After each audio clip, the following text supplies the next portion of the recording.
When I think about the book of Proverbs, my first thought is verse 25-24.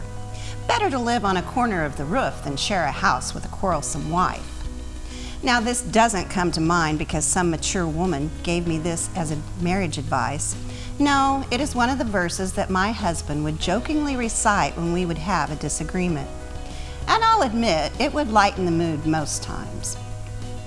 But in all seriousness, it was when I watched a skit based on Proverbs 31, verses 10-31, that I really felt a connection to the wise words of Proverbs.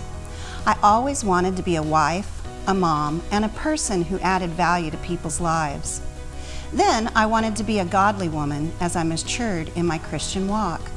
I had been raised in a Christ-centered home, and I really wanted that for my family too. The first goal was found in verse 10. A wife of noble character, who can find? She is worth far more than rubies. I tried hard to be a wife worthy of respect, desire, trust, and support. As a woman, it is easy to put other things before our husbands, but to stop and make sure our husbands feel support, love, and companionship is a goal God has for us as women. It truly strengthens the whole family. The next few verses of Proverbs bring a warmth to my heart.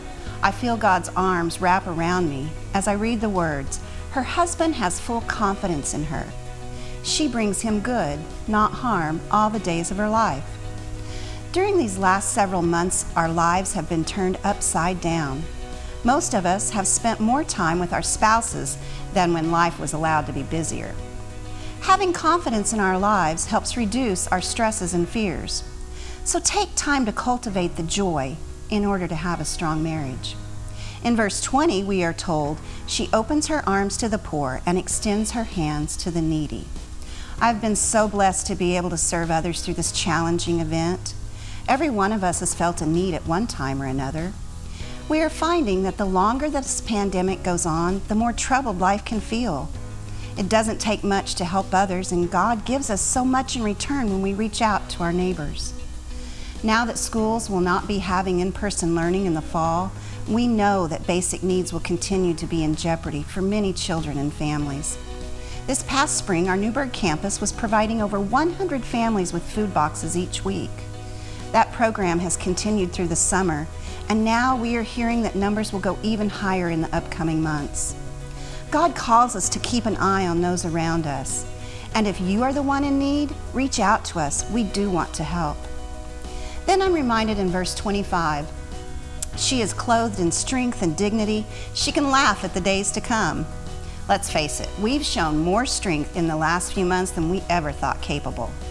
I pray regularly for all the moms who have children at home. Life is so heavy for all of us right now. Not many of us ever wanted to be the one and only for our kids.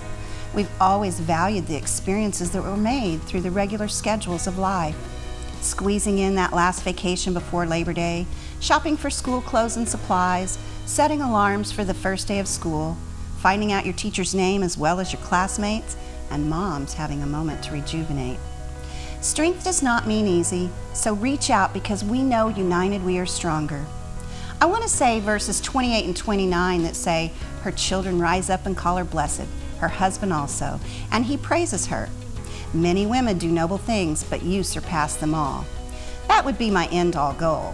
My kids are grown now, and I know if I remember the mistakes I made as a parent, the times I didn't take the high road, the times I didn't show patience, the times I was selfish, the times I just flat out failed, that they remember that too. And let's not even get started on what my husband can remember about my flaws. But as a woman who just celebrated another birthday, the verse that keeps me going and striving to be Christ's hands and feet is verse 30. "Charm is deceptive and beauty is fleeting, but a woman who fears the Lord is to be praised." Let us all fear the Lord.